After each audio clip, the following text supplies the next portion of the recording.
Praise the lord. యేసుక్రీస్తు వారి 12 మంది శిష్యుల పేర్లు. లూకా 6:12. ఆ దినముల యందు ఆయన ప్రార్థన చేయుటకు కొండకు వెళ్ళి దేవుని ప్రార్థించుటయందు రాత్రి గడిపెను.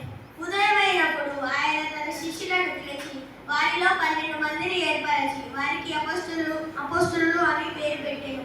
వీరెవరనగా 1 సీమోను, 2 అతని సహోదరుడైన అంద్రేయ, 3 యాకోబు, 4 యోహాను, 5 ఫిలిప్పు, 6 బర్తలోమై, 7 మత్తయి, 8 తోమా, 9 అల్ఫయి కుమారుడైన యాకోబు, 10 జేలోతి అనబడిన సీమోను, 11 యాకోబు సహోదరుడైన యూదా, 12 ద్రోహియగు ఇస్కరియోతు యూదా అనువారు.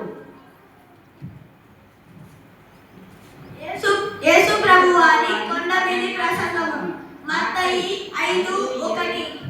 ఆయన ఆ జన సమూహములను చూచి కొండ ఎక్కి కూర్చుండగా ఆయన తన శిష్యులను ఆయన వద్దకు వచ్చింది. అప్పుడు ఆయన నోరు తెరచి ఇలాగూ బోధింపసాగాడు. ఆత్మ విషయమై దీనులైన వారు ధన్యులు, పరలోక రాజ్యము వారిది. దుఃఖపడువారు ధన్యులు, వారు ఓదార్చబడుదురు.